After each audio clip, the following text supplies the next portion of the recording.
ଗୀତର ଶୀର୍ଷକ କନ୍ୟା ମହୋତ୍ସବ। ଯେତେ ଆଗଉଛି ଦେଶ ଆମର, ପଛକୁ ଯାଉଛି ବୁଦ୍ଧି ବିଚାର। ମଙ୍ଗଳ ଗ୍ରହରେ ଲୋକ ପହଞ୍ଚିଲେ ମାତ୍ର ହୀନତାଙ୍କ ନଜର। ସ୍ୱାଧୀନ ଭାରତ ସନ୍ତାନ ଆମେ, ଆମେ ଅଟୁ ଭାରତୀୟ। ଅନ୍ଧ ଆମର ବିଚାର ଧାରା, ଏ ତ ଆମର ପରିଚୟ। ପୁତ୍ର ପ୍ରେମରେ ଅନ୍ଧ ହୋଇନା ଝିଅକୁ ଦେଉଛ ବଳି। ଦୁନିଆ ଲୋକ ଦେଖିବା ପୂର୍ବରୁ ମାନବିକତା ଦେଉଛ ଦଳି।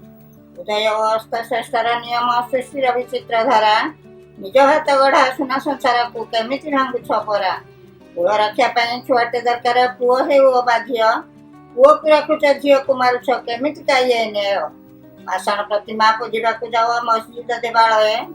ଲକ୍ଷ୍ମୀ ସରସ୍ୱତୀ ବିମଳା ପାର୍ବତୀ ସିଏ ବି ଯେ ଜଣେ ନାରୀ। ରାଣୀ ଲକ୍ଷ୍ମୀବାଇ ଇନ୍ଦିରାନନ୍ଦିନୀ ଦେଶକୁ ସ୍ୱାଧୀନ କଲେ। ଝିଅ କିଏ ହୋଇ କଳ୍ପନା ଚାୱଲା କାଳେ କାଳ ଦେଶ ରଖିଗଲେ। ପୁଅମାନଙ୍କୁ ତ ପଛରେ ପକାଇ ଦୁତିଚନ୍ଦ ଆଥଲେଟ। ସ୍ୱର୍ଣ୍ଣ ପଦକ ଓଡ଼ିଶାକୁ ଦେଲା କେଉଁ ଗୁଣୀ ଝିଅ ପଛରେ ଅଛି ଯେ କରୁଅଛ ଗୁଣ ହତ୍ୟା। ସାରିଆ ପଡ଼ାର କଳ୍ପନା ଦାସ ଏଭରେଷ୍ଟ ଚଢ଼ିଗଲା। ମରଣ ମୁଖରୁ ଫେରାଇ ଆଣିଲା ସତ୍ୟବାନ ପାଖରୁ ସାବିତ୍ରୀ। କେତେ ଉଦାହରଣ ଦେଲେ ଶାନ୍ତି ହବ, ଏଇ ଆମର ଧରିତ୍ରୀ।